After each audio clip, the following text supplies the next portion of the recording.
day 1 in Milan.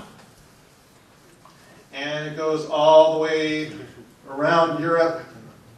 We're going on to Zurich after this, and then to Paris, London. Let's see if I can do this from memory now.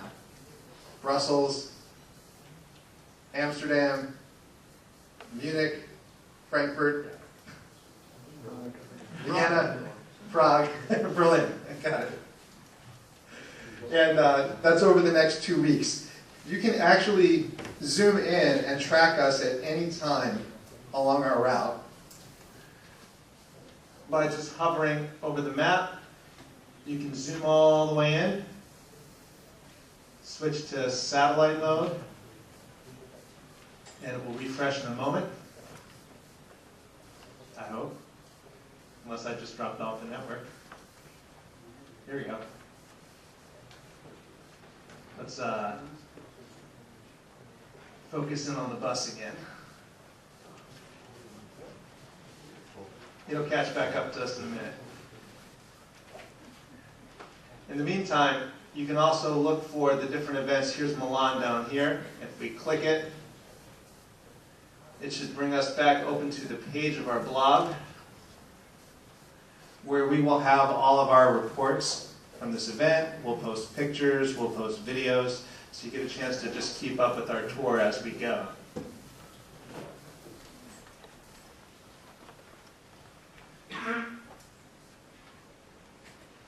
Why is satellite there? There. I won't worry about it right now.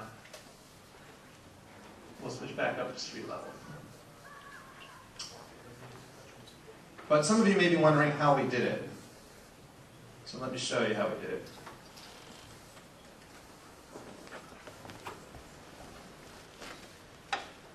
The technology that you saw was a partnership between Microsoft and one of our partners called Glimpse. Glimpse makes a software application with the same name, and it is a very, very cool GPS tracking system. And what it allows you to do is send a signal from any GPS-enabled Windows device, like a phone, for example, a Windows phone. And then it will actually track you on a map, and then you can actually send an invitation to anybody you know, somebody you're on your way to meet with. I send my wife a glimpse when I'm on my way home, so she can actually see where I am in my car if I'm stuck in traffic. And it's pretty cool. You can do this today. It's free. Now, it's free today, and it runs on Windows Mobile. What you're seeing here is a preview. The application itself is running in Azure, Windows Azure. So it's being hosted on the internet. And it's being run on Bing Maps. So you get that really cool dynamic scrolling that you saw earlier. So again, I encourage you to try that out. We thank Glimpse. They're a great partner. They did this for us for free. They were very excited to showcase this technology, so we wanted to bring that to your attention too. So that's a look at the future of Windows. We'll be out here again, I'm sure, before too long, doing it again on the bus for Azure. But right now, we'll go back to the current version.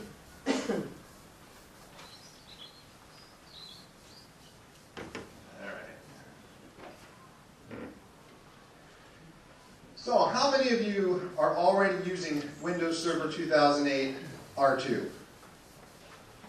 Okay, only a couple of hands. How many of you are using the first release? R1, I guess. All right, good.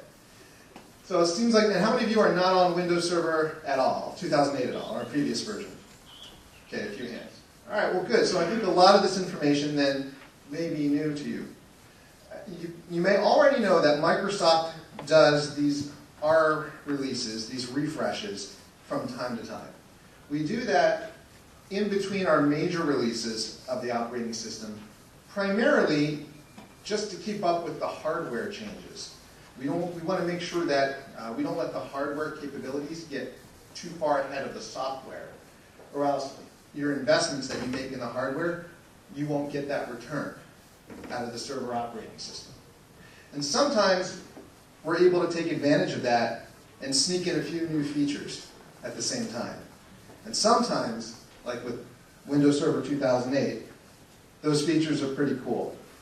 So I want to talk to you about just a few of those today. Now, some of what I talk about you might have heard already a little bit about when Sheard was speaking earlier. And that's because it's very difficult to talk about Windows Server R2 without talking about Windows 7 as well. This is only the second time in our history as a company that we've put out simultaneous release at the same time of the desktop and server version of Windows. Anybody know when the last time was? Windows 2000. Yeah, so you have to go back almost a decade to the last time that we did that. And I don't know how many of you remember what was introduced with Windows 2000, but when we released the professional and server version of Win 2000, we were able to introduce some great new features that only really worked well or worked to the best advantage when you use them together. Right? Things like group policy and telemirror and all those things. The same thing is true today with Windows 7 and Windows Server 2008 R2. There are some features that work best when they work together. So let's jump in and take a look at some of the new features in R2. I hope you guys don't mind if I just call this R2. It takes too much time to say Windows Server 2008 R2 all the time.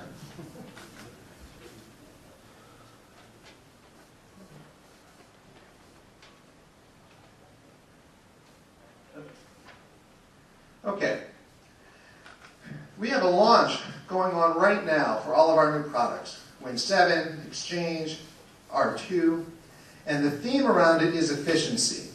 In fact, we have a website that just launched today called thenewefficiency.com. And that's really the theme, the message, the benefit that we're trying to communicate with these products.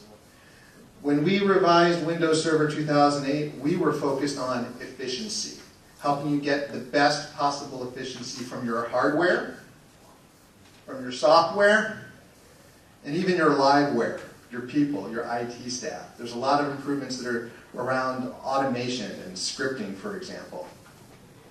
So a lot of what you're going to see really focuses on getting the maximum return on that investment.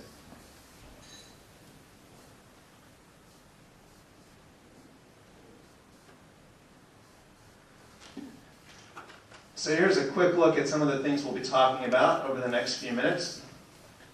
We'll start by taking a look at some of the performance and scalability improvements. Then I'm going to spend a few slides showing you some of the virtualization enhancements. Patrick, a few minutes ago, showed you the desktop side of that. We're going to look at the server side of it. We'll talk a little bit about power management enhancements, and then introduce a few new features that are brand new, like file classification infrastructure, direct access, and branch cache. Two of my favorites, as a matter of fact.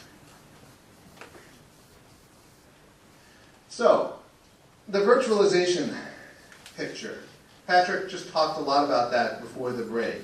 I want to give you just a sense of what the whole world of virtualization looks like from a Microsoft operating system point of view. We've been doing this for a while now.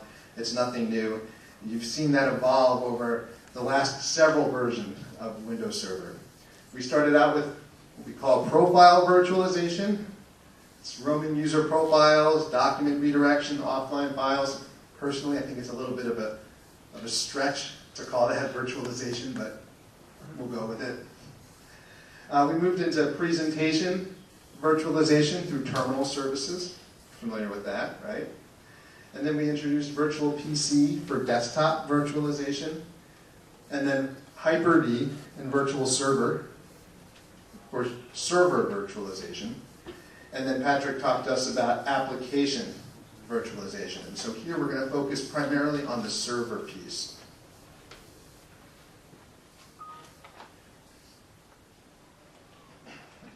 Okay. Starting out with Hyper-V enhancements. How many of you guys are using Hyper-V today in Windows Server 2008? Not too many, a few hands, okay, good. So there have been some significant improvements. And you remember, I mentioned a few minutes ago how one of the goals of R2 was to take advantage of additional hardware, and so you'll see that here. We can now